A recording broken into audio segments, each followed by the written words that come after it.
Anil संतांसी रंजवू चित्तासी Apulia. ओम नमो ज्ञानेश्वरा करुणाकरा दयाळा। तुमचा अनुग्रह लाधलो पावन झालो चराचरी। सेवे लागी सेवक जाओ, सेवे लागी सेवक जाओ, सेवे लागी सेवक जाओ, सेवे लागी सेवक जाओ। तुमच्या करो निज चरणा,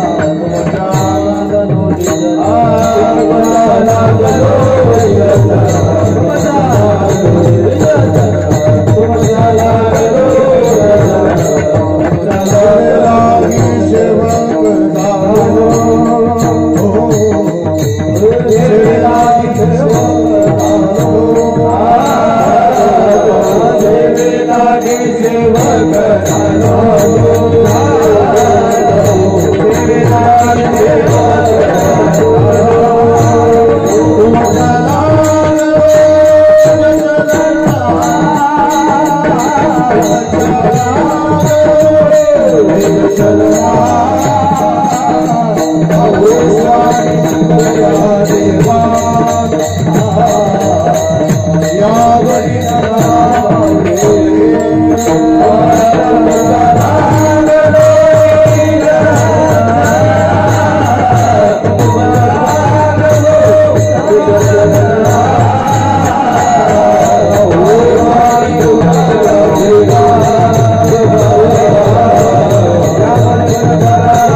विनम्र भावाने वंदन करतो। कीर्तन सेवेकरिता आपल्या पुढे सादर केलेला अभंग जगद्गुरु श्री संत तुकाराम महाराज यांचे एकनिष्ठ पट्ट शिष्य श्री संत निळोबाराय महाराज यांचा जगाच्या कल्याणाकरता त्याने ज्या संतांची शरणागती पत्करावी, त्या संतांचं जगासाठीचं अनेकविध प्रकारचं जे कार्य आहे, त्यातल्या संतांच्या वाणीद्वारा घडणाऱ्या कार्याचा उहापोह करणारा अभंग आहे विठ्ठल।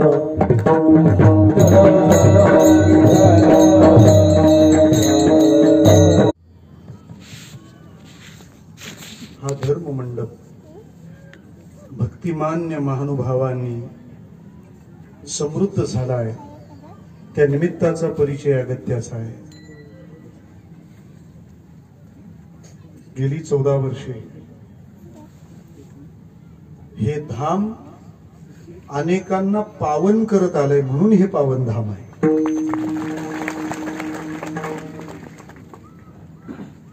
पावन धाम शब्दाचे 2 अर्थ होऊ शकतात। एक पावन असलेलं धाम आणि दुसरं पावन करणारं धाम। पावन असलेली धाम जगात फार असते, परंतु पावन करणारी धाम मात्र फार थोडी आहेत। प्रत्येकाला चांगलं जीवन जगण्याची इच्छा असते। चांगलं जगण्याची इच्छा नसली तरी चांगलं व्हावं या भविष्याची स्वप्न तर सर्वांनाच पडतात। अहो, कोणत्याही प्रकारचं कर्म करणाऱ्या माणसाला परिणाम चांगला हवा असतो। घोटाळे करणाऱ्यांना सुद्धा सापडू नये अशी आशा असते, म्हणजे शेवट सगळ्यांना चांगला हवा। त्याला फिल्म इंडस्ट्रीत एक शब्द आहे, हॅपी एंडिंग, गोड व्हावं सगळं शेवटी अशी अपेक्षा असते। पण मग जो चांगलं करू लागलाय त्याचं चांगलं होणं यात असंभाव्य असं काही नाहीये। ज्याने चांगलं करायला घेतलं त्याचं चांगलं होणार आहे, पण ज्याला आता वाटतं की चांगलं पुढे झालं पाहिजे, पण हे समजण्याच्या आज ज्याच्याकडून बिघाड झालाय त्याची व्यवस्था काय? ज्याने आधी वाईट केलं त्याला आताही वाईटच करायचं आहे, त्याच्याबद्दल चर्चा करण्याचं काही कारणच नाही। पण आता इथून पुढे चांगलं व्हावं हे त्याला वाटलंय ज्याच्याकडून मागं चूक झालंय। अशा लोकांकरता काही व्यवस्था असल्या पाहिजेत, म्हणून देवाने प्रत्येक भूमीत असा एक एक पावन धाम वसवलाय विठ्ठला।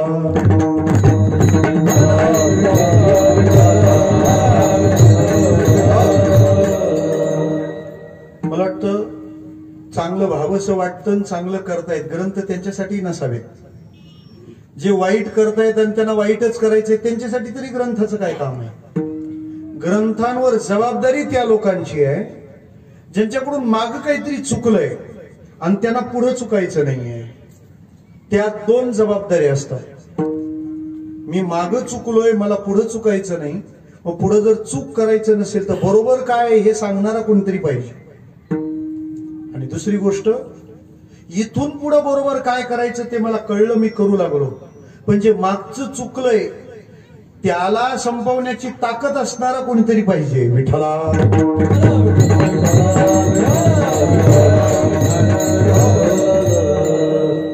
मला वाटतं एखादा साधन मार्ग सापडला तर इथून बरोबर पुढचं काय ते कळेल. पण ते साधन सांगणारा साधू जीवनात यावा लागतो. कारण बॅकलॉग भरायला कोण आहे? मग ते सगळं बाजूला करणारं कुणीतरी लागतं. मग भगवान गोपाल कृष्णासारखे कुणीतरी येतात.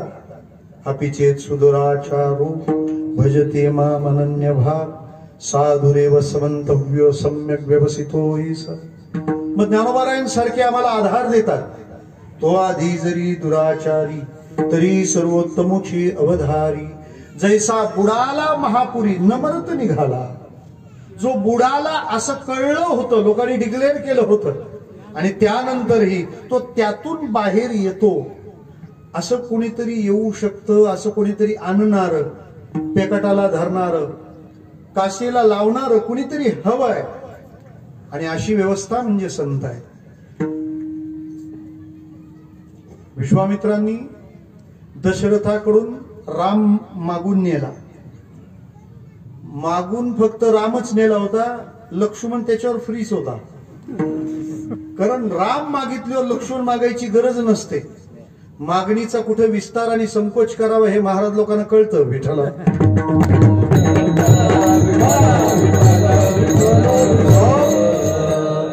ते म्हणाले राम द्या. लक्ष्मण येणारच होता ना. सावलीचं तिकीट काढायचं नसतं. लक्ष्मण ही रामाची सावली आहे, छाया आहे. आणि रामप्रभूंना घेऊन निघाले. निघाल्यानंतर त्या प्रवासामध्ये विश्वामित्रांसोबत असताना रामप्रभूला एकूण 3 स्त्रिया भेटलेल्या आहेत. विश्वामित्रांच्या सोबत प्रवास करताना 3 स्त्रियांची चरित्र आहे. जाताना मार्गामध्ये पहिल्यांदा त्राटिका भेटली, त्याच्यानंतर अहिल्या भेटली आणि मग जानकी भेटली. या तिघांच्या बाबतीत 3 प्रकारचे व्यवहार विश्वामित्रांच्या सांगण्यावरून रामाने केलेत. त्राटिकेचा संहार, अहिल्येचा उद्धार आणि जानकीचा स्वीकार. विठ्ठला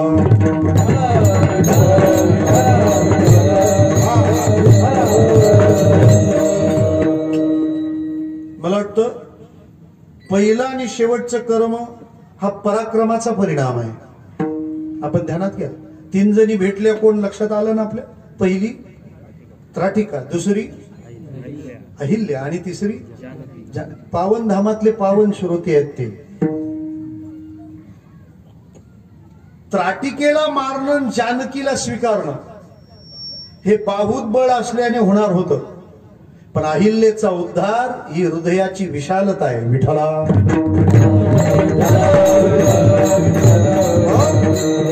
त्राटिकेला मारलं पुरुषार्थ आहे. जुने लोक अजूनही ते गाणं म्हणतात. त्राटिका दैतीनं मारिली रामानं एका बाणानं. वक्ते महाराज म्हणायचे. वक्ताला आठवलं म्हणून बोललो.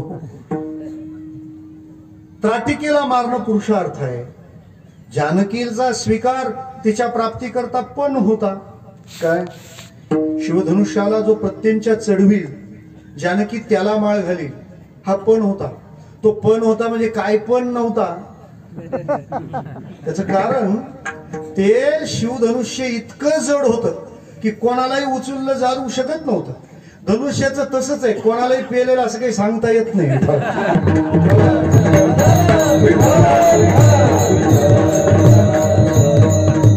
फार अवघडतो का कॅमेरा आहे का विठ्ठला?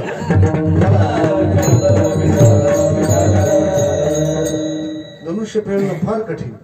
मग ते धनुष्य इतकं जड होतं, ग्रंथ म्हणतात त्याला एका जागेवरून दुसऱ्या जागी न्यायला 900 रेडे जुंपावे लागायचे.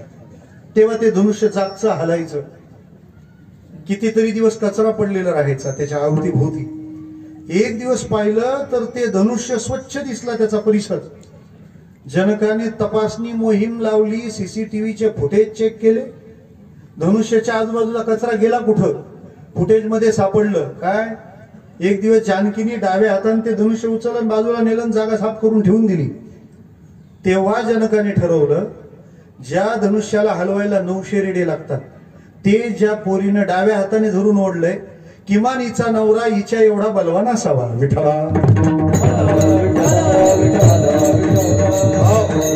हा खुलासा का केला? तुम्हाला वाटायला नको तो पण आहे, काय पण नाही. पराक्रमाने जानकी प्राप्त केली, पण माता अहिल्याचा उद्धार, तिला पावन करणं, महाराज रामप्रभूच्या उदार हृदयाची ती प्रचिती आहे. जगभराला रामकथेच्या प्रेमात पाडणारे विद्यमान थोर वक्ता पूज्य मोरारी बापूंनी एकदा असं भाष्य केलं या विषयावर की जर रामाने अहिल्याचा उद्धार केला नसता तर मी रामाची कथा सांगितलीच नसती. विठ्ठला,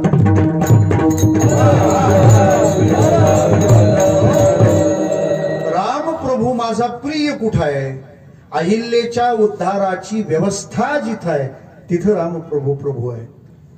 आणि मला असं वाटतं आपल्याही जीवनात थोड्या थोड्या कुसंगाने, कधी असंयमाने, कधी पूर्व दुष्कृताने, पूर्व प्रारब्धाने घडलेल्या चुकांपासून मुक्ती देणारी जागा म्हणजे पावनधाम आहे.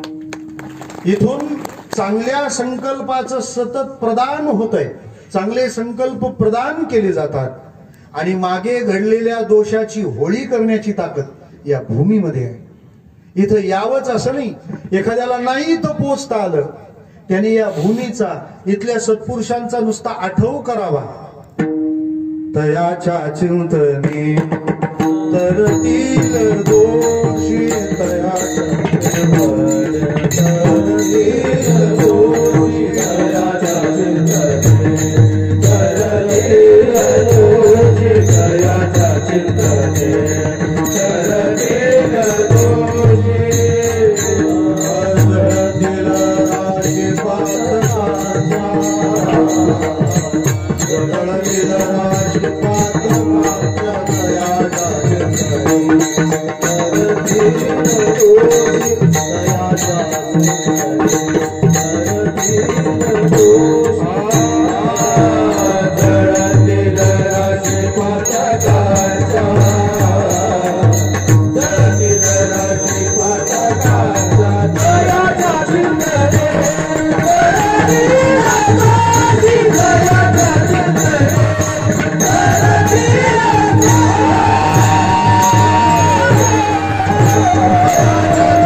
पण मला पण सर्व्हिस पाहिजे. तयाच्या चिंतने मराठवाड्यात आल्यावर हाच आनंद आहे. विठ्ठला,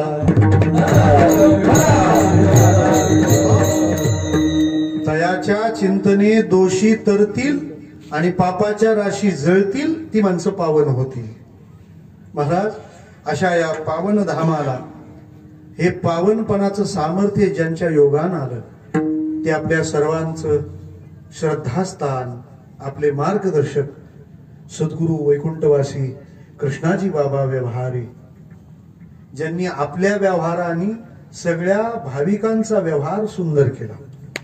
सुखाचे व्यवहारी सुखलाभ झाला, हे आडनाव फार सार्थ आहे महाराज. स्वामी रामसुखदास महाराजांचे एक वाक्य आहे. ते म्हणायचे, आप आपका परिचय मत दो, आपका व्यवहार ही आपका परिचय. विठ्ठला, तुमचा व्यवहार हाच तुमचा परिचय आहे. एखादा माणूस मोठ्या कुळातला आहे, सांगायची गरज नाही, ज्ञानोबा राय म्हणतात. एखादी जमीन फार सुपीक आहे, बोर्ड लावायची गरज नाही, आमची जमीन सुपीक आहे.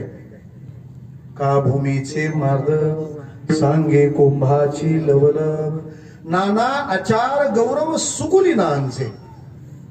हा माणूस पहिल्यांदाच कीर्तन ऐकतोय, लगेच कळतं विठ्ठला.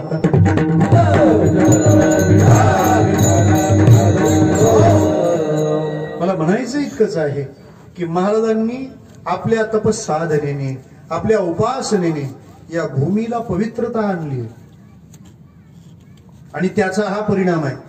तुमचा सप्ताह म्हणजे महाराष्ट्रातलं आश्चर्य म्हणून लिहायला काहीच हरकत नाही. महाराज परमादरणीय या संस्थानाचे विद्यमान मठाधिपती प्रेममूर्ती प्रभाकरजी महाराज शास्त्री, ज्यांच्या अत्यंत ओढीने, स्नेहाने आणि बऱ्याच वर्षाच्या आग्रहाच्या रेट्याने आम्ही यंदा पोहोचलो, आमचे नारायण महाराज शिंगारे शास्त्री, या सर्व संत महंतांच्या दर्शनाचा येथील सर्व गायक, वादक, कीर्तनकार, प्रवचनकार आणि संप्रदायाच्या मार्गाने वाटचाल करणारी आपल्यासारखी अत्यंत सश्रद्ध भाविक मंडळी, या सगळ्यांच्या दर्शनाचा लाभ माझ्याकरता अत्यंत आल्हाददायक आहे. विठ्ठला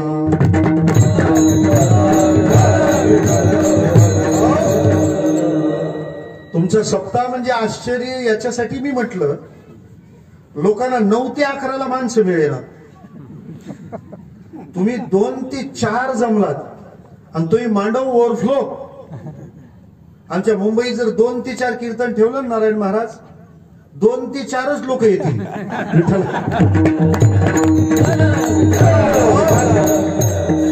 मला एका विचारलं, हे काकडा 4 ते 6 का असतो? म्हटलं माणसं तेवढीच राहतात, 4 ते 6, 7वा नाहीच. आपण 2 ते 4 या वेळामध्ये इतक्या मोठ्या संख्येनं, इतक्या अजून 3राच दिवस आहे हो, काल्यापर्यंत तुम्हाला बसवायचं कुठे हा इथं प्रश्न राहील. आपली श्रद्धा, आपली सद्भावना या वाखाणण्याजोगे आहेत. हे पहिलं आश्चर्य. आणि दुसरं आश्चर्य म्हणजे लोक गावातही जमत नाही, डोंगरातही जमत नाही, डोंगर गावात जमली तो. आपण अत्यंत सद्भावनेनं हे जे स्वतःच या उत्सवात समर्पण केलंय, माऊली या सेवेचा, समर्पणाचा प्रसाद म्हणून तुमचं नामावरचं प्रेम वाढवतील. विठ्ठला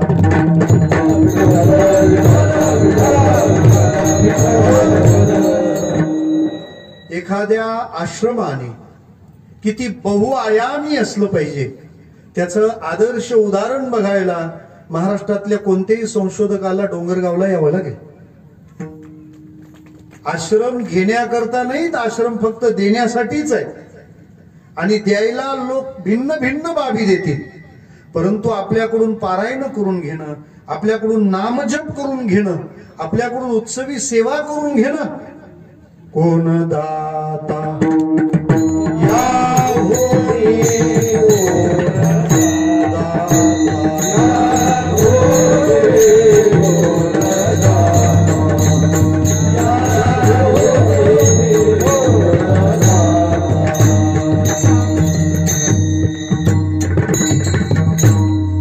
तुका म्हणे मंगळाता आपुले आपण करा सोडवत, कोण दाता याहुनी, यापेक्षा दाता कोण आहे आता. आणि अशा आश्रमाच्या ठिकाणी आपल्या सर्वांची असलेली श्रद्धा हे आपल्या निश्चित कल्याणाचं सुतोवाच आहे. निश्चित कल्याणाचं सुतोवाच आहे. इतक्या जमलेल्या लोकांना तुम्ही समाजासाठी काही भल्याचं करा असं सांगितलं जातं. इथं बॉम्ब बनवणारे बनवले जात नाहीत. विठ्ठला त्यामुळे शासनाने पण कोणाला पगार चालू करावा हे ध्यानात घ्यावं. विठ्ठला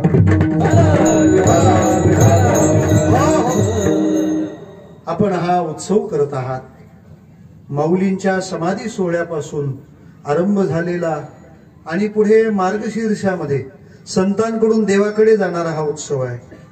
कार्तिक कृष्ण त्रयोदशी ज्ञानोबारायांचा समाधी सोहळा आहे आणि मार्गशीर्ष पांडुरंगाची विभूती आहे. अशा सुंदर संगमावर चाललेल्या उत्सवातली ही आजची कीर्तन सेवा आहे. अभंग श्री संत निळोबाराय यांचा आहे. या अभंगातून निळोबाराय तुमचं माझं ज्यांच्यावर प्रेम जडलं पाहिजे, ज्यांच्यावर श्रद्धा बसली पाहिजे, ती श्रद्धा बसण्यासाठी असं काय आम्हाला त्यांचं माहीत व्हावं की जेणेकरून आमची ओढ त्यांच्याविषयी वाढेल, निर्माण होईल. त्या संतांच्या उपकारांच्या अनेक आयामातला त्यांच्या वाणीचा उपकार करणारा सांगणारा हा अभंग आहे. विठ्ठला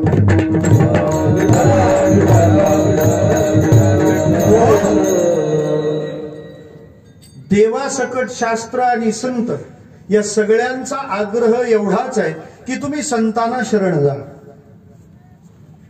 आग्रह कुणाचाही असो तो तुम्हाला तिकडेच जायला लावणार आहे. मी तर असं म्हणेन, गाथ्यामध्ये अभंगांचं वर्गीकरण केलं गेलं. सद्गुरु जोग महाराजांचे ते आपल्यावर उपकार आहे की तुकोबारायांच्या गाथ्याचं त्यांनी वर्गीकरण केलं आणि त्यामुळे त्याची प्रकरणं बनली. उपदेशपर प्रकरण, संतपर प्रकरण, नामपर, करुणापर, एवढी प्रकरणं असताना तरी पण गाणी येतात. हे नवीन प्रकरण आहे विठ्ठला.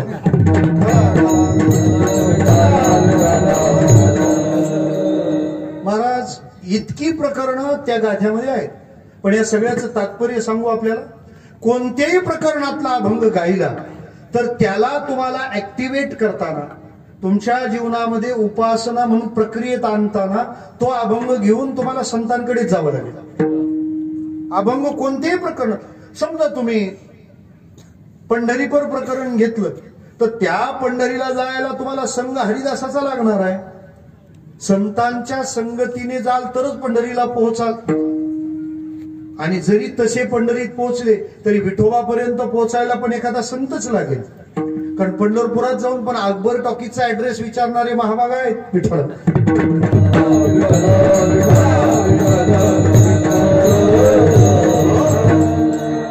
त्या संतांविषयी आपल्या अंतःकरणामध्ये श्रद्धा निर्माण झाली पाहिजे. त्यामुळे त्या संतांची ती वचनं त्या दिशेने वाटचाल करतायत, प्रवास करतायत. पुराण काळातल्या सगळ्या घटना सुद्धा पहा. आपण महाराज म्हणतात, संतासी क्षोभवी कोण्याही प्रकारे त्याचे बरे नोहे तिही लोकी. साधूला त्रास देणारा किंवा साधूचा त्रास दुर्लक्षित ठेवणारा त्याचं तिन्ही लोकात कधीच बरं होणार नाही. त्याचे बरे नोहे तिही लोकी. मग विधानसभे कसं विठ्ठल.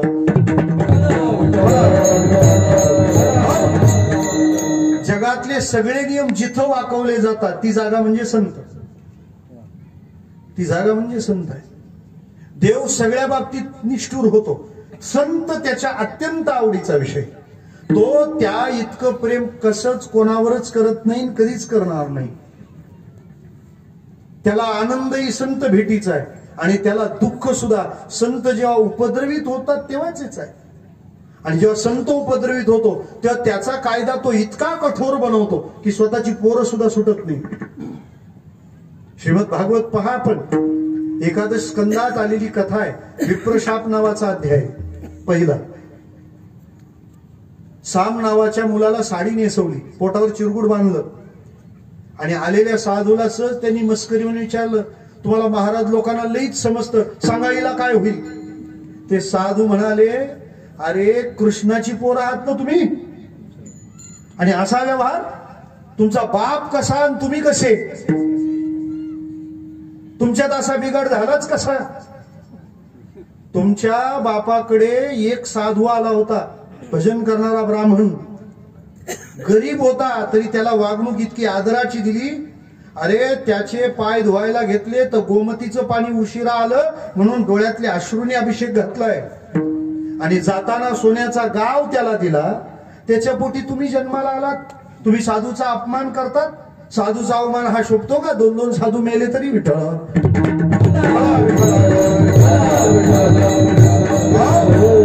त्या साधूनी शाप दिला, तुमचं नामो निशान मिटेल. आणि खरंच आहे, नाम निशान दोन्ही गेलं विठ्ठल. काहीच राहणार नाही, काहीच राहिलं नाही महाराज. म्हणजे कृष्णाच्या पोरांचं म्हणतो मी, काहीच राहिलं नाही. द्वारका संपली, यादवी माजली, सगळे संपले. आणि कोणाला काही दया येत असेल तर असंही वाईट वाटून घेऊ नका. झालं ते तरी कुठं चुकीचं, देवाला वाटलं म्हणजे ते योग्यच आहे ना. कारण उरलेलेच यादव राम मंदिर बांधू देत नव्हते विठ्ठल.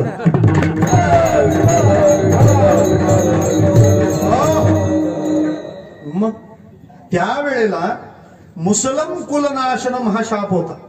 मुसळ कुळाचा नाश करी, सगळे यादव संपतील. सांगू आपल्याला, देवाने संत बाधित झाले म्हणून इतकं कठोरपण धारण केलं की स्वतःची पोरं मारली. पण तोच पराक्रम, तोच दाह जेव्हा त्यातल्या एका साधूला लागू लागला तेव्हा त्यांनी त्याचा साधू हा कवचात ठेवला. सगळे यादव संपले त्या शापाच्या परिणामात. मग मला एवढंच विचारायचं आहे, सगळे यादव संपले तर मग उद्धव पण यादवच होता. देवाचा साधूवर फार जीव आहे. विठ्ठला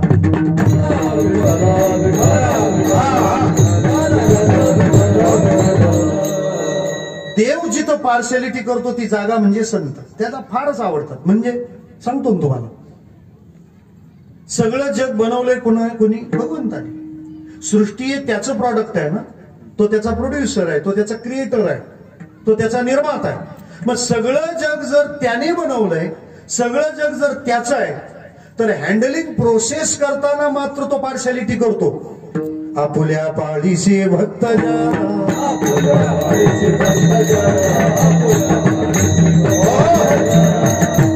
तो सांभाळतो सगळ्यांना नाही, पाळतो कोणाला? फक्त आपल्या. हा कोणाचा नियम आहे? देवाचा नियम आहे. जग सगळं त्यांनी बनवलं, पण जीव लावणार सांभाळणार कोणाला? फक्त देवाला. जे देवाला कळतं ते सरकारला पण कळलं पाहिजे. हा, त्याने नियम बदलणं फार गरजेचं आहे दादा महाराज. सबका साथ सबका विकास नसतो, जिनका साथ उनकाच विकास.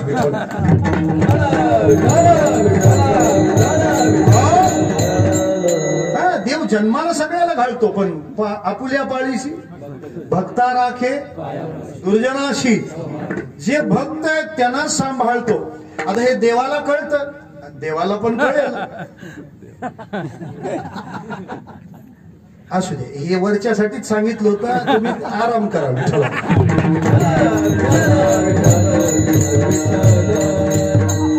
देवा कसं होणार? मला म्हणायचं इतकंच आहे की देवाचा फार जीव आहे संतांना, आणि त्या संतांवर तुम्ही आम्ही पण जीव लावला पाहिजे असं संतांनाही वाटतं. का? उद्धारासी ठाव नाही भाग्यहीना, विन्मुख चरणा संताची. लक्षात घ्या, ज्ञानेश्वरी दुकानावर 100 रुपयाला मिळेल, पण त्या ज्ञानेश्वरीचं अनमोल असं प्रेम मिळवायला तुम्हाला पावनधामला यावं लागेल. 350च्या वर पारायणाची अनुष्ठान ज्ञानेश्वरीची या भूमीत झाली आहे. मला वाटतं आमच्या व्यवहारी बाबांनी आळंदी, पंढरपूर, देहू सगळं डोंगर गावात आणून बसवलं. विठ्ठला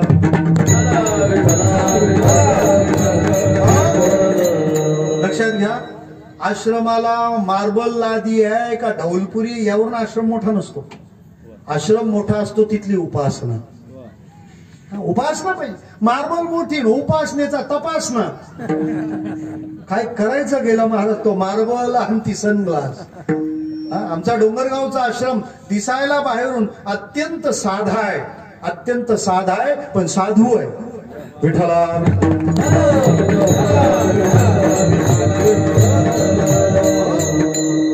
ते प्रेम, ती नामाची ओढ, ती जपाची अनुष्ठानं आपल्याकडून करून घेतली जातात.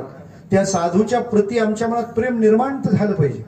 आणि सामान्य लोकांचा एक विचार असतो, त्याला काय हवं आहे ना, तर तो तिथं त्या स्वार्थ भावनेचं दर्शन झाल्यावर प्रेरित होतो. मला काहीतरी मिळणार आहे, मला काहीतरी मिळणार आहे या भावनेने येतो. कीर्तनाला लोक कोणती भावना नसली तरी येतात. त्याचं कारण असं आहे, कीर्तन समजण्याचं असलं तर ऐकण्याचं सुख असतं, आणि गेलं डोक्यावरून तर झोप चांगली होते, तोटा कुठंच नाही. कीर्तन समजण्यासारखं असलं तर ऐकण्याचं सुख असतं, आणि जर गेलंच फार वरून तर ड्रोन सारखं. ड्रोन वरून केला की दोन्ही बाजूचे फायदे आहेत.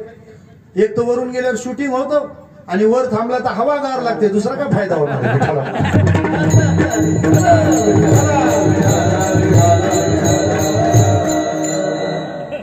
भारतापासून काम करतोय द्रोण विठ्ठल.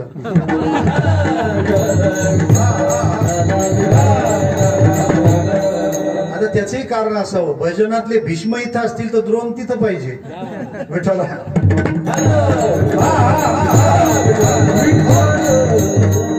मला काय लाभ होणार आहे हे कळलं पाहिजे.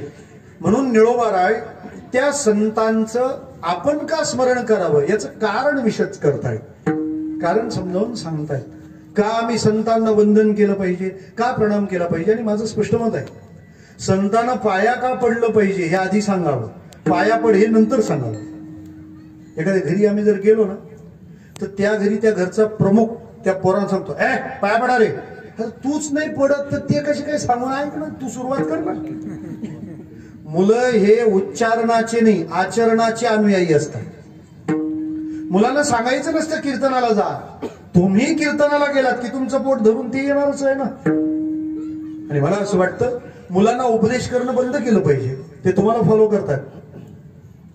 आपण मुलांना सांगतो सकाळी कोणाच्याही संगतीत जाऊ नये, संध्याकाळी तू कोणाबरोबर असतोस रे विठ्ठल.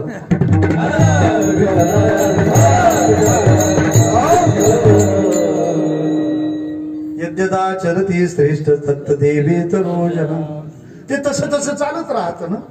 मग ते सांगतात पाया पड. आता त्या मुलांचा अजिबात मूड नसतो आमच्या पाया पडायचा, उलट त्यांचं ते कार्टूनचं चॅनेल बंद झालेलं असतं, त्याचा ठपका आमच्यावर असतो. ते कार्टून बंद झाल्यावर हे कार्टून आमच्याकडे रागाने पाहतो, आज तो बाबा आहे ना आता ह्याच्या पाया पडायचं. मला तर भीतीच वाटते, तो मारक्या म्हशीसारखं पाहतो. माझी विनंती आहे आपल्या परिवार प्रमुखाला, पहिल्या वेळेला नका त्याला पाया पडायला सांगू, पण आपल्या घरी आलेला माणूस पाया पडण्यासारखा आहे. कारण आपल्या घर परिवारात जो आनंद दिसतोय तो आनंद ज्यांच्या प्रबोधनाचा परिणाम आहे, त्या प्रबोधनाला आम्ही प्रणाम केला पाहिजे. म्हणून आम्ही महाराजांना नमस्कार करावा. पाया पड हे सांगण्याआधी पाया का पडावं हे सांगितलं पाहिजे. तसं संतांचा आदर करा, संतांचा सन्मान करा हे सांगण्याआधी त्यांना सन्मान करावा त्यांचा, असं त्यांचं योगदान काय हे समाजाला क्लिअर केलं पाहिजे. मला वाटतं माळ का घातली पाहिजे याचं व्यवस्थित विश्लेषण जर केलं तर बळजबऱ्या थांबतील विठ्ठला.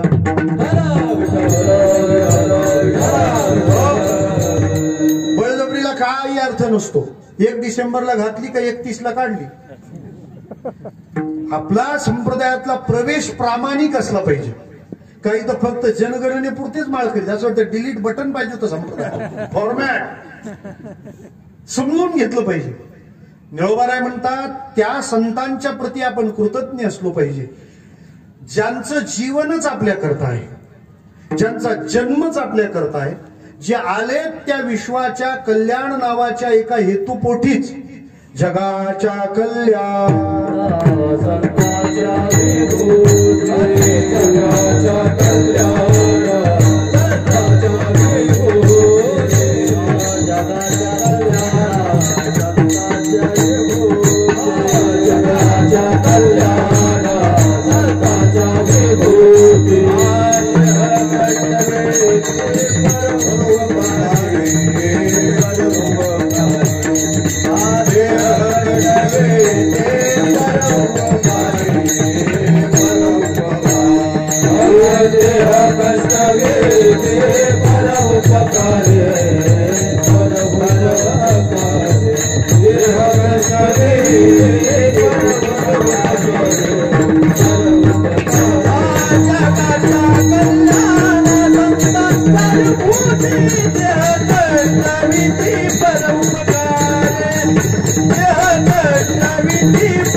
त्यांच्यासाठी जगतच नाहीये. त्यांचा प्रत्येक व्यवहार जगाला डोळ्यासमोर ठेवू नये. त्यामुळे त्यांची आपल्या बाबतीतली भूमिका 3 प्रकारची आहे. ते कायिक आपल्यासाठी आहेत, ते मानसिक आपल्यासाठी आहेत आणि ते वाचिक पण आपल्यासाठी आहेत. त्यांचं शरीर त्यांच्यासाठी नाही. देह कष्टविती परोपकारे, परोपकारे देह कष्टविती, केवळ आमच्या करता, त्यांच्या देहाचा दुसरा लाभ त्यांना तरी काय. श्रीमद भागवतामध्ये कथा आलेली आहे. ज्या वेळेला इंद्राच्या दरबारात देवगुरु बृहस्पती आले आणि बृहस्पती आल्यानंतर तो इंद्र काही उठला नाही. आपले गुरु आले आणि तरी आपण आसनावर बसून राहणं चूक आहे. जरी आपण पंगत दिली असली म्हणून काय विठ्ठला. आणि खर तर आपण पंगत दिली असं म्हणू नये, देवाने आपली पंगत घेतली असं म्हणावं. कारण तो कोणालाही जेवायला घालू शकतो आणि कोणाकडूनही घालू शकतो. उलट देवाने माझा स्वीकार केला, हे माझं भाग्य आहे. त्यामुळं तुम्हाला वाटलं म्हणजे तुम्हाला देता येतं असं नाही. देवाने घेतलं तरच तुम्हाला देता येतं, नाही तर तुम्ही देऊ शकत नाही. तुम्ही पैसे साचवून ठेवाल पण तुम्ही वर्गणी देणार नाही का. देव म्हणतो यांचा हिशेब इथंच संपवायचा आहे. कारण जे वर्गणीत आहेत त्यांचं वर्गणीत आहे. खाली गणित सुटलंच नाही. वर्गणीत वर्गणीत विठ्ठला.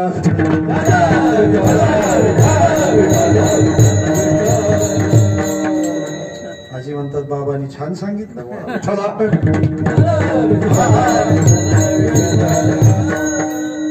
आणि दान धर्म करायला इतक्या उपक्रमाशिवाय दुसरी जागा तरी कोणती आहे आम्हाला. ते काय उठले नाही. बृहस्पती म्हणाले हे अनुदान घेतल्याचे परिणाम, चला जाऊ द्या. ते गेले निघून. जसं गुरुबळ कमी झालं तेव्हा इंद्राला चिंता. इंद्र म्हणतो गुरुबळ नाही म्हणजे मोठा पाठिंबा निघाला, आता काय करावं. मग त्याने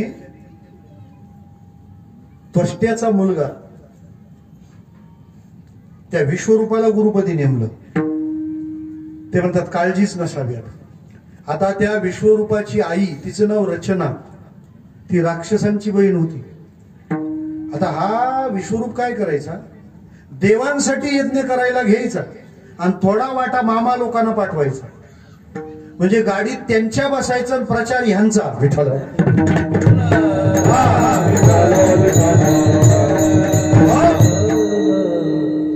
महिनाभर हॉटेल प्रसन्न असतात, त्याच्यामुळे काही वाटतच नाही.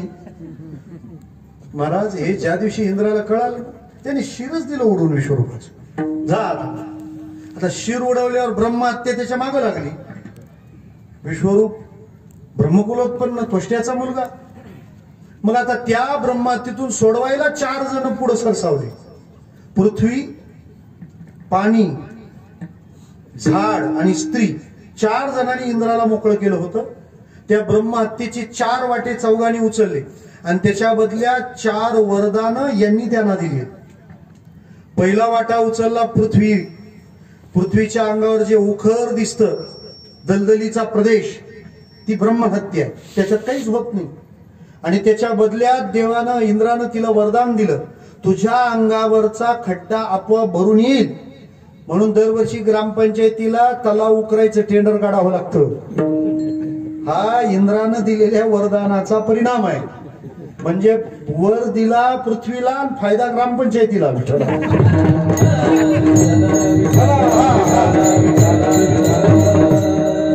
दुसरा वाटा कोणी उचलला बोला. तुम्ही वाटे मोजता का नुसते काठीच पाहता. पहिला वाटा उचलला पृथ्वीने, दुसरा वाटा उचलला पाण्याने. पाण्यावर जो फेस येतो ना ती ब्रह्महत्या. त्या पाण्याला ते फेस करावं लागतं. तो फेस येतो. मग देवाने त्यात वरदान दिलं त्या पाण्याला की चला तुम्ही माझं एवढं काम हलकं केलं ना. त्या पाण्याला सांगितलं तू ज्याच्यात जाशील त्याला वाढवशील. आता ही पण गंमत मोठीच आहे. देवाने वरदान दिलं पाण्याला आणि फायदा दूधवाल्याला. तर जे पाण्यात जाईल ते वाढेल. विठ्ठला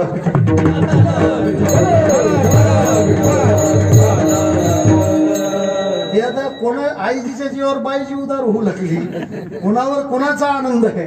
तिसरा वाटा उचलला झाडाने. झाडाला जो चीक येतो ना ती ब्रह्महत्या आहे. आणि त्याच्या बदल्यात इंद्राने वरदान दिलं झाडाला, तुम्हाला कट केलं, तोडलं तरी तिथून फुटवा येईल. त्याच्यामुळे झाडाची फांदी जर तोडली तर त्याच्या बाजूने फुटवा येतो. हा प्रयोग झाडांवरच करावा, बोटांवर नाही. कारण तशी फॅसिलिटी असती तर पहिलं शाहिस्ते खानाने ऍप्लिकेशन केलं असतं.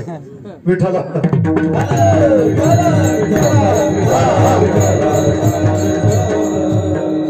शाहिस्ते खानाने कामच काढलं महाराज. काय शाहिस्ते खानाचं राजाने कामच, कोणाला कसं हँडल करावं ना ते राजांना बरोबर माहिती. शाहिस्ते खानाची काय तोडली? बोटच तोडली. म्हणजे मतदानाची शाहीत लावायला चान्स नाही विठाला.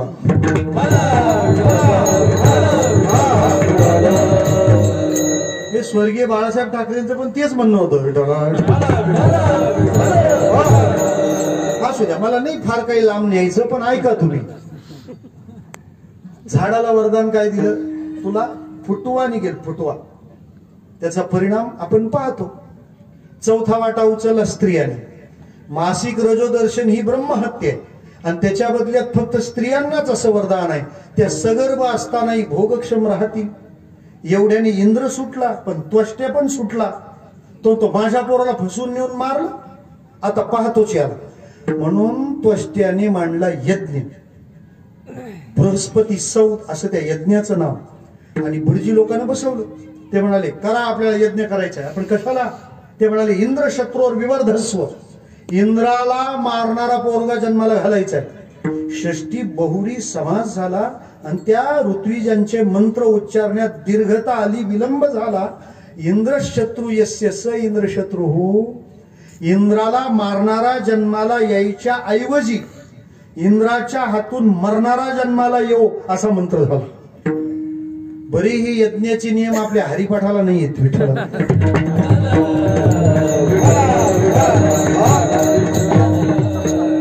नाही तर शमदमा वैरीचं काय करता. मला मुंबईत एक जण म्हणलं महाराज हे दर्शन म्हात्रे श्रावण म्हात्रे कुठं राहतात? म्हटलं डोंबिवलीत. काय करू? फळीवर वंदना, खाली उतरव वंदना पडेल तिथून. अरे ते फळीवर बंधना आहे. आता जी जुने कानपाठी लोक आहेत चालू दे त्यांचं, पण नव्या वर्गाने तरी व्यवस्थित वाचूनच म्हटलं पाहिजे ना. आमच्या दिंडीत एक जण होता, आवाज छान रांगडा म्हणायचा, पण शब्दांचा इतका गोड. माझा रंग तुझे गोनी. म्हटलं भरल्या तर उचल विठ्ठला.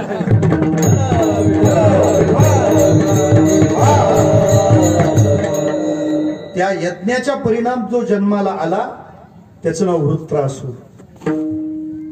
त्याने हैदोस घातला. इंद्राला त्याचं आसन सोडून पळून निघून जावं लागलं. वृत्र शब्दाचा अर्थ ब्रह्मलीन डोंगरेजी महाराज फार गोड सांगायचे. ते म्हणायचे विषय भोगालाच सर्वस्व मानणारी वृत्ती म्हणजे वृत्र. समाजामध्ये विषय भोगच सर्वस्व आहे अशी प्रतिष्ठा निर्माण केली जाते. हे वृत्रासुराचं कार्य आहे, ही वृत्रासुराचं कामकाज आहे. आणि महाराज सगळीकडे त्याने हैदोस घातला. आता पर्याय काय?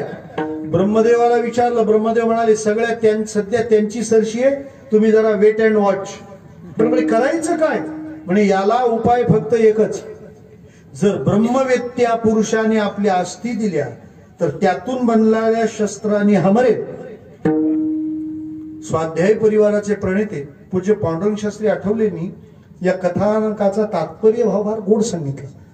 त्याच्या तत्वार्थाबद्दल ते असं म्हणाले विषयालाच सर्वस्व मानणारी, भोगाला सर्वस्व मानणारी प्रजा जेव्हा होते तेव्हा ती वृत्ती संपवण्याकरता ब्रह्मवेत्याला आपली हाडं झिजवावी लागतात. विठ्ठला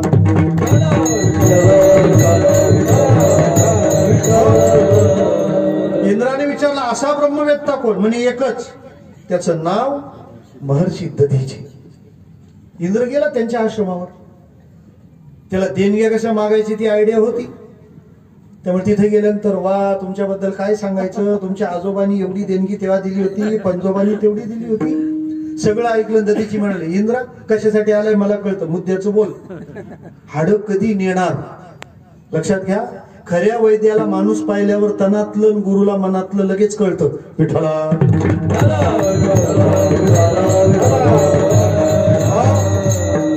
साधूला काय कळतं असं वाटत असेल तर मला वाटतं साधूला सगळं कळतं, फक्त साधूला सगळं कळतं एवढंच आपल्याला कळत नाही. विठ्ठला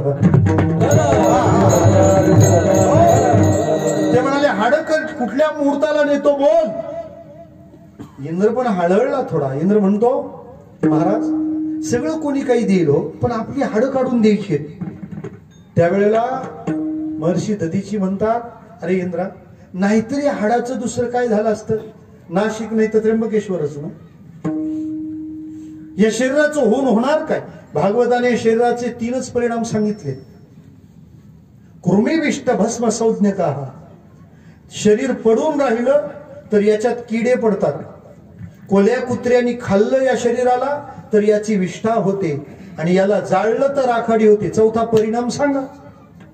या उलट ही हाडं जर विश्वाला आनंद आणि समाधान देण्याच्या कामात उपयोगाला येत असतील तर हा दधीची आणि याची हाडं भाग्यवान आहेत. कामधेनूचं स्मरण केलं, तिने अंग चाटलं, उरलेला अस्थिपंजर विश्वकर्माने वज्रात रूपांतरित केला. ज्याच्या जोरावर वृत्र मारला जातो त्रिभुवन सुखी होतं. मला म्हणायचं काय, ज्यांचा भौतिक देह, ज्यांची काया फक्त जगासाठी, ज्यांचं मन फक्त जगासाठी, त्यांच्या मनात दुसरा संकल्प नाही. विचारात ज्ञानोबा आहे काय तुमच्या मनात, विश्वाचे आर्त माझे मनी प्रकाशले. गंमत आहे ना. पसायदानामध्ये ज्ञानोबारांचा शब्द आहे तोषोनी. यातलं कोणतं पार्सल आळंदीला डिलिव्हर होईल सांगा विठाला.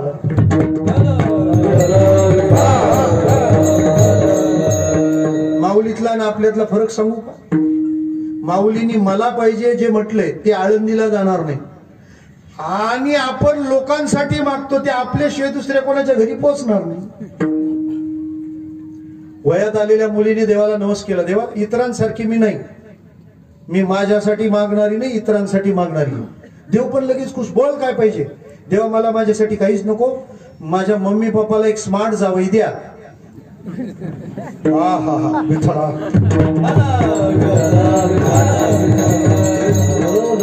त्यांच्यातला ना आपल्यातला फरक आहे. महाराज आपला परमार्थही कधीतरी स्वार्थच होतो आणि त्यांचा स्वार्थ नेहमी परमार्थ होतो. त्यांचा स्वार्थ नेहमी परमार्थ. काय मागितलंय, किंबहुना सर्व सुखी, यात सर्व काही आलं. त्यांचं मन नेहमी जगाचा विचार करत आलेला आहे. बुडत आहे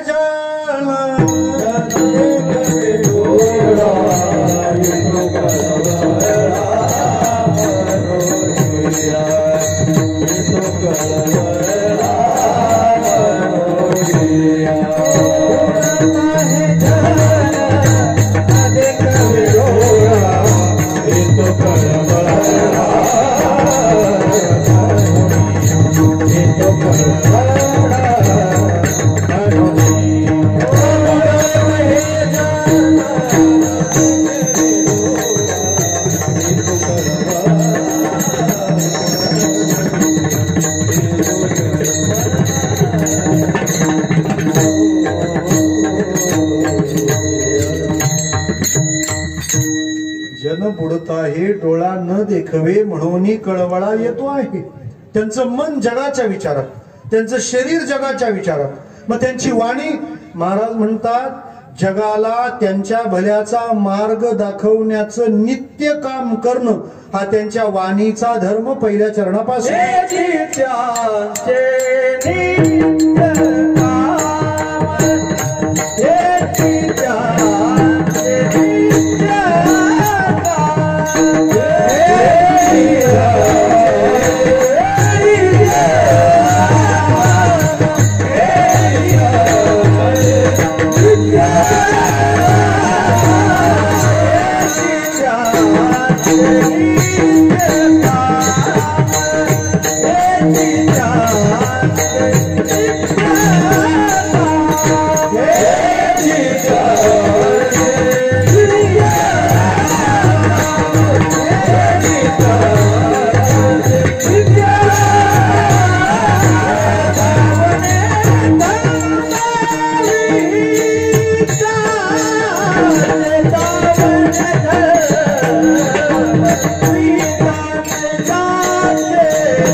वाणी काय काम करते हेची त्यांचे नित्य काम दावणे धर्म विहिताचे हित शब्दाला वी लागला विशेष हिताचे धर्म दावणे हेची त्यांचे नित्य काम त्यांचं नित्याचं काम काय जगाला भल्याचा मार्ग सांगणे मग जगाला हिताचा मार्ग सांगायला फक्त काही संतच आहेत का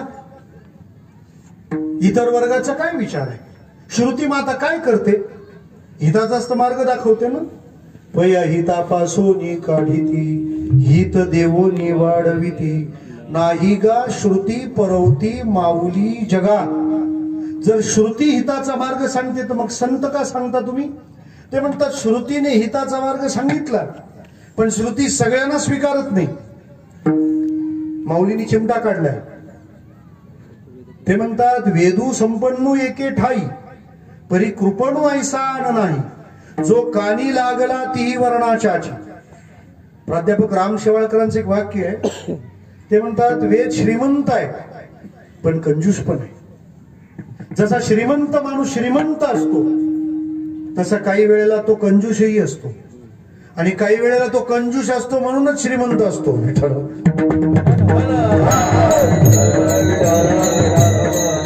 वेद श्रीमंत आहे पण वेद कंजूस आहे ते म्हणाले का कानी लागला तीही वर्णाच्याची त्रैवर्णिकांना वेदाचा अधिकार आहे बाकीच्यांनी काय करावं त्यामुळं त्याला बाजूला करावं लागतं मग त्या वेदाचं सार उपनिषदाच्या मार्गाने गीतेत आलं ना सर्वोपनिषदो गाव दुग्धा गोपाल नंदना पार्थ वत्स सुधीर भोक्ता दुग्धं गीतामृतम महत् सर्व उपनिषद नावाची गाय त्या गायीचं गीता नावाचं दूध अर्जुन नावाच्या वास्त्राला पुढं करून ज्या गवळ्यांनी काढून जगाला पाजलं त्याचं नाव गोपाल कृष्ण विठ्ठला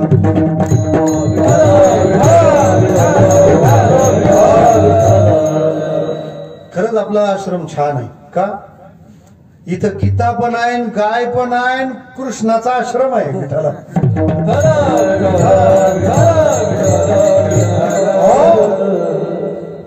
म्हणजे गीतेत आलं होतं ना मग गीतेत येऊन पण आम्हाला अडचण झाली कोणती जशी वेद अभ्यासण्यात जन्माची अडचण आहे तशी गीता अभ्यासण्यात भाषेची अडचण आहे संस्कृत भाषा जगाशी कळेना आता तुम्ही संस्कृत शिकून आलात आमच्यासारखं अवघड काम आहे आम्हाला संस्कृत शिकण्याचा एकच मार्ग फक्त शेवटच्या अक्षरावर टिंब अनुस्वारम देतम संस्कृतम होतम लागतं काय त्याला भोंगम कुरितम काष्टम भुस्कटम पडतम भुई विठाला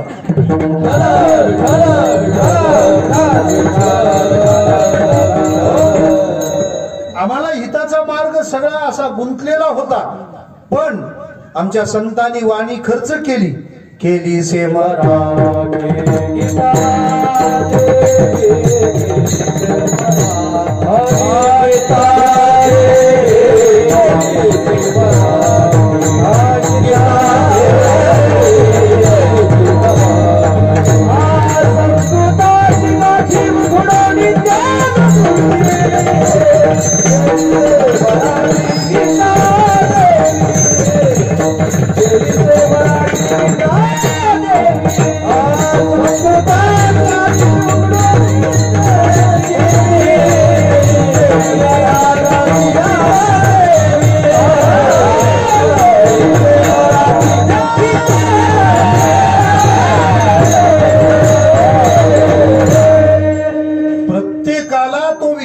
समजला पाहिजे जन्मवंचितांपासून कर्मवंचितांपर्यंत आणि भाववंचितांपासून भाषावंचितांपर्यंत आमच्यापर्यंत घेऊन आले लक्षात घ्या शास्त्रापर्यंत जावं लागतं संत आपल्यापर्यंत येतात तुका म्हणे वत्स धेनुवेच्या चित्ती तैसे मज येती सांभाळीत आणि हे काम त्यांचं 7 ते 9 आणि 2 ते 4 नाही याची त्यांचे नित्य काम हे त्यांचं कायमचं चाललेलं काम आहे की जो येईल त्याला विहिताचा मार्ग सांगावा त्याला भल्याचा मार्ग सांगावा जरा सोपं बोलू संत भल्याचा मार्ग नाही सांगत संत सांगतात तोच मार्ग भल्याचा असतो ज्या मार्गात तुमचा प्रवास व्यवस्थित होईल तेनेची पंखे चालू दादाला पडे गुंठा कोठे गाडीला पडे गुंठा कोठे गाडीला पडे गुंठा कोठे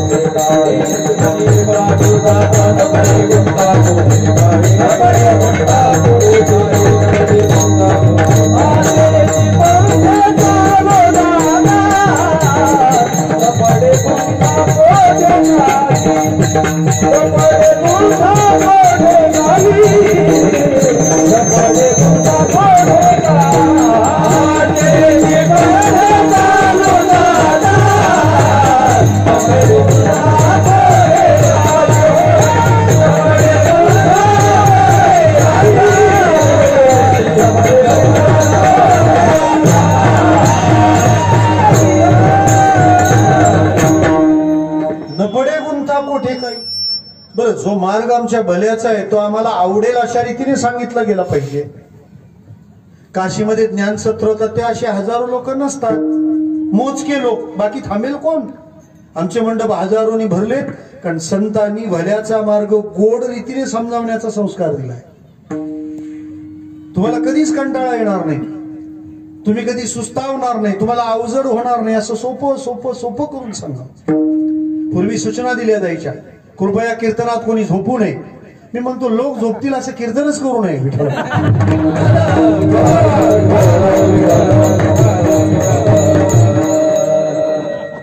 महाराज, कीर्तन त्याला म्हणतात जे झोप उडवतं. इतका काळ आमचा भजनाशिवाय चाललाय, नको ते उद्योग करण्यात चाललाय. देव देह ज्या भजनासाठी देतो, आम्हाला ते करण्याची अजून बुद्धी होत नाही. हसण्याऐवजी रडावसच वाटतं. विठ्ठला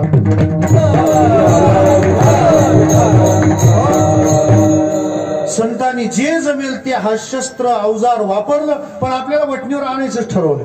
त्यामुळे त्यांना डावलून पुढे जाताच येत नाही. रत्नागिरी जिल्ह्यात पावस नावाचं एक गाव आहे, तिथे स्वामी स्वरूपानंद महाराजांची समाधी.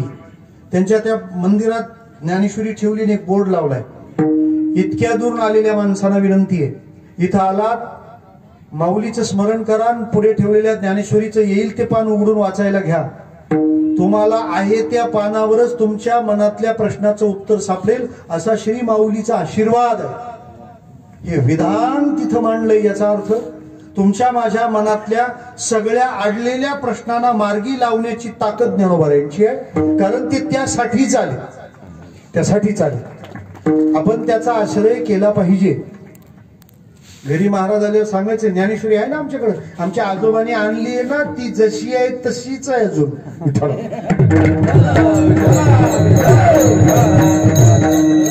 तू पुण्यतिथी करशील ज्ञानेश्वरीची, वाटतं त्याला वाचलं पाहिजे. नका पारायण म्हणून, गंमत म्हणून जेव्हा काही आडलं वाटलं तर उघडून वाचावं, काहीतरी सापडेल ना तिथं. एका एका अक्षरात आहे माझा रमाकांत, हे बोलणं ज्ञानोबारायांचं आहे. काय त्या बोलण्यातून साधणार आहे? आपल्याला आपला मार्ग मिळेल. महाराज मोठमोठ्या लोकांचे अडलेले मार्ग ज्ञानेश्वरीने मोकळे केले. अमेरिकेकडे आपण कम्प्युटर मागितला होता, त्यांनी सांगितलं तुम्हाला काय करायचं गेलं, तुम्ही आपले बाहुले खेळा. तो अपमान एका सायंटिस्टच्या हृदयाला झोंबला. पांडुरंग महाराज भटकर असं त्या कीर्तनकारांचं नाव. अकोल्यात त्यांचा मुलगा इलेक्ट्रिक इंजिनियर झालेला, दिल्लीला गेला. PM ऑफिसला कळवलं, मला काही पैसे, कालावधी आणि माणसं द्या. 14 महिन्याचा कालावधी घेतला. 11 महिन्यात सुपर कॉम्प्युटर सादर केला. अमेरिकेने तोंडात बोटं घातली. हे कसं जमलं यांना? लक्षात घ्या, काही अपमान सहन करायचे नसतात.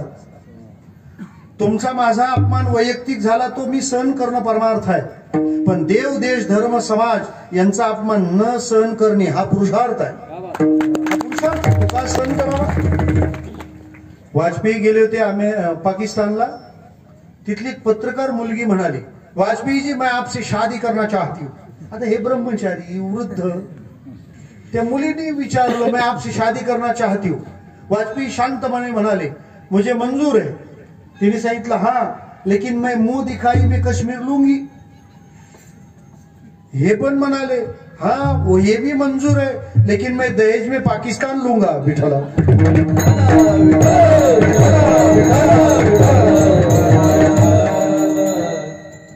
11 महिन्यात सुपर कॉम्प्युटर. पंतप्रधानांनी त्यांचा सत्कार करायला हार घालायला घेतला. त्यांनी तो हार स्वीकारला नाही, असा हातात पकडला आणि पिशवीत ठेवला. पंतप्रधानांनी विचारलं याचं काय करणार आहात? म्हणे काही नाही, हा माझ्या खोलीवर नेईन आणि ज्ञानेश्वरीला घालीन, कारण सुपर कॉम्प्युटर बनवायची प्रेरणा ज्ञानेश्वरीची आहे.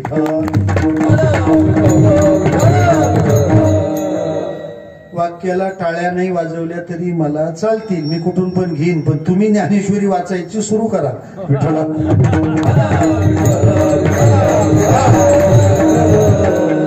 तुम्ही काही करायला लागलं बस, माझं कीर्तन म्हणजे असं आपलं वातावरण असं काही नाहीये विठ्ठला. मी वातावरणातला माणूस आहे, वातावरणाशी काय घेणं पडलंय. मला वाटतं कीर्तनाने यातून बाहेर यावं विठ्ठला.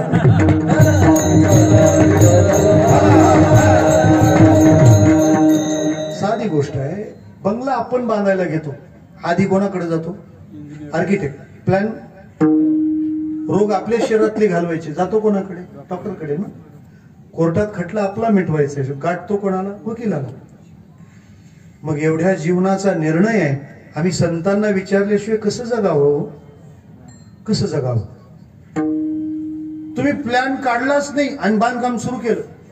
काही तर प्लॅन तिकून काढतात आणि बांधकाम यांच्या डोक्याने करतात. ही नवीन आवृत्ती आहे. आणि बांधकाम पूर्ण झाल्यानंतर हा खांब कसं काय मध्ये आला? येणार, तुझं डोकं चालवलंय ना. तसं संत सांगतील ते जगावं, आपला शहाणपणा करू नये. का?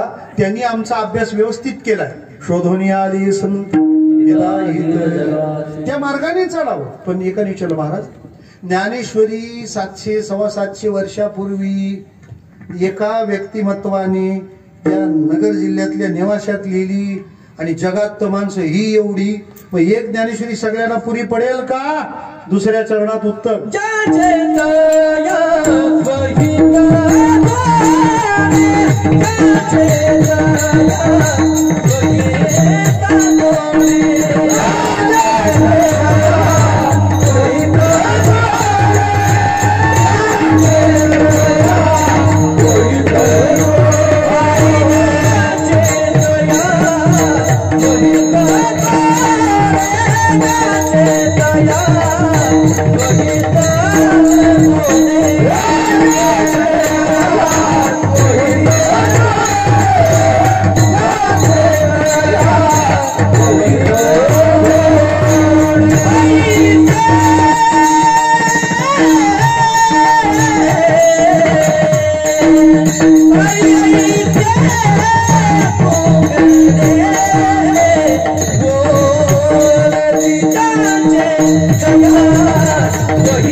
दुकानासाठी म्हणून नव्हता गेला, तो मुमुक्ष होता. तुकाराम महाराज गडबडीत होते. कितीही उच्च बोधाला गेल्यानंतर कर्तव्य कर्माचा आदर करणं हे आपल्या भक्ती संप्रदायाचं वैशिष्ट्य आहे. ज्यांना कणाकणात कृष्ण दिसत होता त्या सुद्धा दही दूध तूप लोणी विकायला जाताना म्हणाल्या नाहीत की आम्ही असं कसं काय करायचं. आपण हे सगळं केलं पाहिजे. कर्तव्य कर्माला कधीच बगल देऊ नये हो, आपण त्यात सहभागी झालं पाहिजे. ह्या हरिपाठ उरकून असं म्हणू नये कधी विठ्ठला.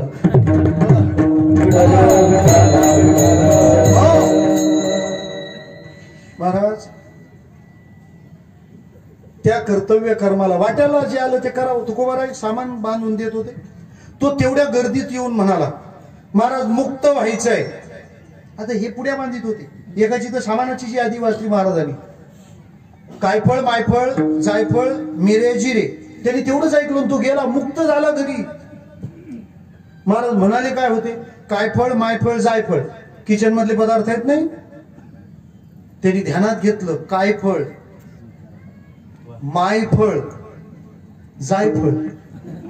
कायफळ म्हणजे काया, मायफळ म्हणजे त्याचं ममत्व, आणि जायफळ म्हणजे निवृत्ती, जाय. शरीराविषयी ममत्व भावना निघून गेली म्हणजे कायफळ, मायफळ, जायफळ. मिरे जिरे विठ्ठला,